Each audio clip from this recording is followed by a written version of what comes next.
ఈగ వాళ్తే అది ముఖ్యమంత్రి ఖాతాలో పడుతుంది అనేది కనుక జనం లోపలికి తీసుకపోతే అప్పుడు భయపడతారు. పర్మనెంట్ గా ఆమె ఎన్ని రోజులు ఉన్నదో 5 సంవత్సరాలు కావచ్చు 10 సంవత్సరాలు కావచ్చు. మీ ఎమ్మెల్యేలకు ఎందుకు మీకు అసలు మీ గన్మెన్లు ఎందుకు? ఇటువంటి వాళ్ళకి కావాలి సెక్యూరిటీ, ఇటువంటి వాళ్ళకి కావాలి. ఈ ప్రజల హక్కులు కాపాడేటందుకు ప్రజా వాక్కు లెక్క బయటకు వస్తున్నటువంటి ధైర్యం చేసి గుండాలకు రౌడీలకు వ్యతిరేకంగా ప్రజలను కాపాడి ప్రజాస్వామ్యాన్ని కాపాడేటువంటి ఆలోచనతో వచ్చినటువంటి వాళ్లకు సెక్యూరిటీ ఇవ్వాలి, పెట్టాలి. బరాబర్ 24 గంటలు తనకు డబుల్ గన్మెన్లు ఇక్కడ పెట్టాలి, భర్త కూడా ఇక్కడ పెట్టాలి, ఈ ఊర్లో పికెట్ పెట్టాలని చెప్తున్నాను. అందుకే ఇటుమా ఊర్లో పెట్టి కాదు, ఇప్పుడు ఈడ పెట్టండి. ఆడ పెడితే పెట్టుకోరు కానీ ఈడ మాత్రం పెట్టాలి కదా. రేవంత్ రెడ్డి ఉట్టిగా పొంగనాలు కొట్టి మాటలు ముచ్చట్లు కావు.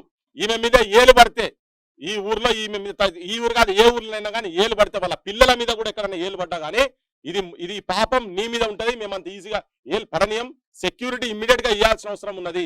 మేము 5-6 కార్లలో వచ్చుడు కాదు, తనకే పోలీస్ సెక్యూరిటీ కావాలి. ఫస్ట్ ఆ సందీప్ రెడ్డి అంటోని ఫస్ట్ బుక్కల వర 4-5 ఎవరెవరు ఉన్నారు అసలు ఫస్ట్ నువ్వు కోమటిరెడ్డి వెంకటరెడ్డి మీద దీని మీద విచారం జరిగానే బర్తరఫ్ చేయాలి. ఫస్ట్ చేస్తేనే చక్కగా అవుతారు వీళ్ళంతా. ప్రజలకు రక్షణ ఇవ్వాల్సిన పోలీసులు వన్ సైడ్ అయ్యి వేర్ చేస్తున్నారు కదా, అధికార పార్టీకి సపోర్ట్ చేస్తున్నారు కదా, మరి ఎలా సపోర్ట్ జరుగుతుంది? ఇలా న్యాయం ఎలా జరుగుతుంది? అందుకే మా సొంటలం మన సొంటలం అందరం ఉన్నాం కదా. ఇక్కడ 10 ఛానళ్ళలో ఎందుకు వచ్చినాం మనం? వీళ్ళకి సపోర్ట్ అండగా నిలిచేందుకే. ఇంతకు ముందు కాలంలో ఇట్లా లేకుండే. నీకు 20 ఏళ్ల కింద ఇట్లా ఈ మీడియా లేదు. ఇవాళ కూడా మెయిన్ స్ట్రీమ్ మీడియా ఎవరు వచ్చిండ్రు? మెయిన్ స్ట్రీమ్ ఎవరు రారు దీనికి.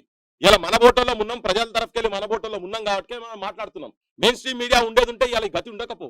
మెయిన్ స్ట్రీమ్ మీడియా లేదు. ఇప్పుడు ఈ మీడియా తోటి సోషల్ మీడియాతో జనం లోపల తీసుకుపోతాం. అందుకే ఇప్పుడు మన బంధుకు అవసరం లేదు మనకు. ఇవే బంధుకులు, ఇవే గన్లు మనయి. విన్నావా? తెలంగాణ ప్రజలకు ఈ సోషల్ మీడియానే ఇటువంటి గన్లు మనయి. విన్నారా? ఇవన్నీ రేపు పొద్దుగాల ప్రజావాక్కు లెక్క. ఇప్పుడు దీంట్లో ఎవరు భయపడటోళ్ళు ఏం లేరు. ఉన్న అన్సెన్సార్డ్ తీసుకుపోయి లేస్తాం కదా.